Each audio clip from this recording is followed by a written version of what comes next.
Okay sir. అందరికీ నమస్కారం. ఈరోజు ఈ యొక్క అధిక వర్షాలకు జరిగినటువంటి నష్టం మీద రివ్యూ పెట్టుకోవడం జరిగింది. అందరం కూడా కలిసి ఈ డ్యామేజ్లో ఏ శాఖలు ఉన్నాయో వారి అందరితో కూడా రివ్యూ చేస్తూ ముఖ్యంగా 22 మండలాల్లో ఎఫెక్టెడ్ మండలాలుగా గుర్తించడం జరిగింది. ముఖ్యంగా ఏదైతే వ్యవసాయానికి సంబంధించిన పంట నష్టం జరిగిందో ఆ పంట నష్టానికి సంబంధించినవన్నీ కూడా అధికారుల ద్వారా నివేదికలు తెప్పించుకొని ఇంకా ఎక్కడైనా కూడా అధికారులు గుర్తించకపోతే వాటిని కూడా గుర్తించి ప్రభుత్వానికి నివేదికలు పంపించాలని చెప్పి ఆదేశాలు ఇవ్వడం జరుగుతూ ఉంది.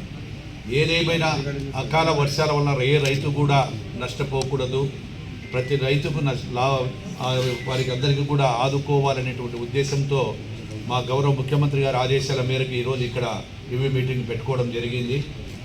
అదేవిధంగా ఒక హార్టికల్చర్ కానీ, అగ్రికల్చర్ కానీ, రోడ్ అండ్ బిల్డింగ్స్ కానీ, హౌసెస్ కానీ, ఇంకా వివిధ శాఖలలో జరిగిన అన్నింటినీ కూడా ఒక అంచనాలకు వేసుకొని గౌరవ కలెక్టర్ గారు కూడా పంపించడం జరుగుతూ ఉంది.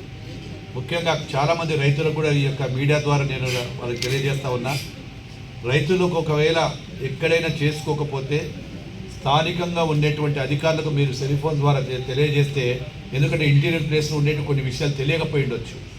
కాబట్టి వారికి కూడా అప్పీల్ చేస్తూ ఉన్న రైతులకు మీడియా ద్వారా మీరు కూడా స్థానిక అగ్రికల్చర్ అధికారులకు కానీ సంబంధించిన అధికారులకు కానీ తెలియజేస్తే వాళ్ళందరూ కూడా వచ్చి అక్కడ పంట నష్టాన్ని అంచనా వేసుకొని ప్రభుత్వానికి పంపిస్తాము.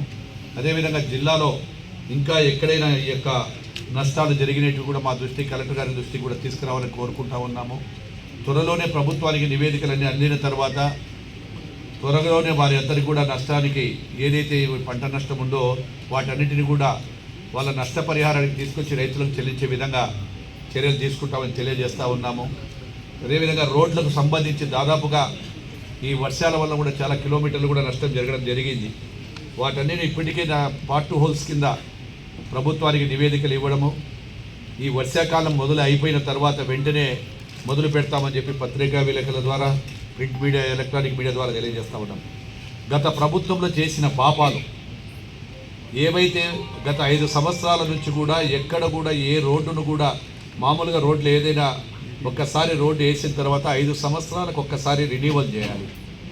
ఆ రెన్యువల్ చేయకుండా గత ప్రభుత్వంలో చేసినవి తప్ప అంతకుముందు ప్రభుత్వంలో ఏదైనా చేసి ఉన్నా ఆ 5 సంవత్సరాలు అయిపోయిన తర్వాత కూడా రెన్యువల్స్ చేయలేదు. ఆ రెన్యువల్స్ చేయకపోవడం వల్ల ఈ పార్ట్ హోల్స్ అనేటువంటి కూడా ఎక్కువైపోయి గుంతలు పడినటువంటి ఇంకా గుంతలుగా మారి ఈ వర్షాలకు ఇంకా దెబ్బతినడం జరిగింది. అదే ఆ ప్రభుత్వంలో వాళ్ళు జాగ్రత్తలు తీసుకొని ఈ R&B కానీ, పంచాయతీరాజులో ఉండేటువంటి బీటీ రోడ్లు కానీ వీటన్నిటి కూడా చర్యలు తీసుకొని ఉంటే ఇంత నష్టం జరిగేది కాదు. ఈరోజు రాష్ట్రంలో దాదాపుగా 300 కోట్ల రూపాయలు పార్ట్ హోల్స్కి అవసరం ఉందని చెప్పి అధికారులు అంచనా వేయడం జరిగింది.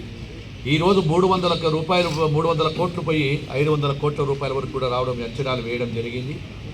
ఎన్ని ఇబ్బందులు ఉంటే కానీ మా గౌరవ ముఖ్యమంత్రి గారు గతంలో కంటే కూడా ఈరోజు నాణ్యమైన రోడ్లు ఇవ్వాలి, ఈరోజు పార్ట్ హోల్స్ను కూడా తీసుకొని వారికి సింగిల్ లేయర్లో కూడా కొన్ని ప్రపోజల్ పంపించాము.